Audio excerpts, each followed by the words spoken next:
Hi everyone. For a point on hyperbola x squared minus 2y squared equals 1, we have our foci at f and f prime, and the distance from the point to the foci, the ratio is 1 to 3. So when the measure of angle f prime is theta, we're going to find the value of cosine of theta by using the law of cosines. So I'm going to rewrite my hyperbola here as x squared divided by 1 minus y squared, and we have this 2, so that's the same as dividing by 1/2 equals 1. And so we can get some of this formula here, our a is going to equal 1, our b is going to be the square root of this, square root of 1/2, which is the same as square root of 2 divided by 2. And then our foci, which is what we're looking for, is c squared equals a squared plus b squared. So that means we're going to get c squared equals 1 plus 1/2, which equals 3 divided by 2. Therefore, your foci, when you square root both sides, and you're going to get the foci is f. We're going to call this square root of 3. Let's write this as, let's rationalize the denominator by multiplying by square root of 2 divided by square root of 2. So that's going to be square root of 6 divided by 2 comma 0. And our f prime, our other foci, is going to be negative square root of 6 divided by 2 comma 0. It's on the transverse axis because x is our lead here. All right. Therefore, when you do the distance, by definition, f times f prime equals 2 times square root of 6 divided by 2.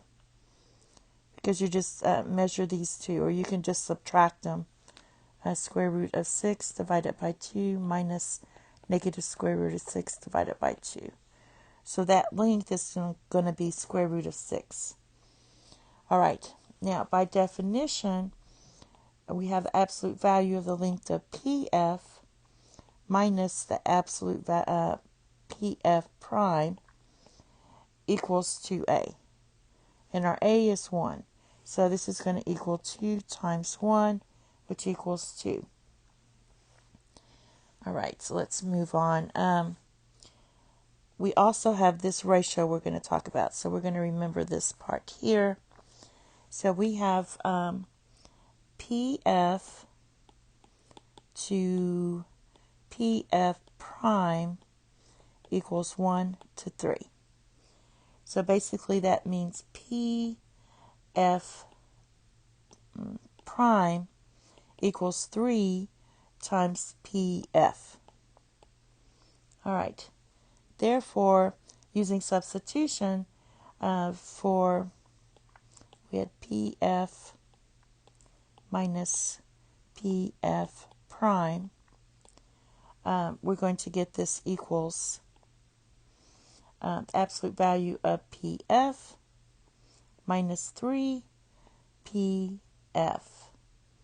And I'm just using substitution for these two. All right. So this is going to equal absolute value of negative 2 PF. All right.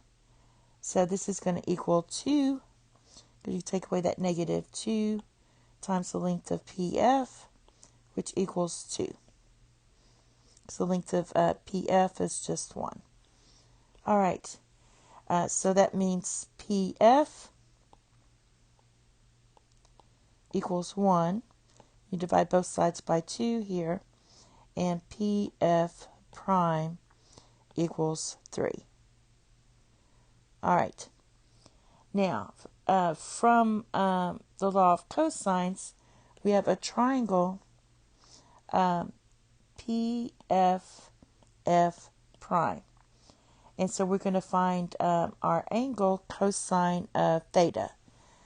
And that's going to be, let's see, cosine of theta equals, and then we're just going to put everything together. We're going to have PF squared plus PF prime squared minus FF prime squared divided by 2 times PF times PF prime.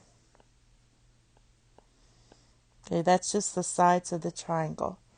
All right, so this is going to give you, substitute everything in, 1 squared plus 3 squared minus square root of 6 squared divided by 2, and this is 1 times 3. This is going to give you 4 divided by 6, which equals 2 divided by 3, 2/3. And that is what cosine of theta equals. Thank you. Have a nice day. Bye-bye.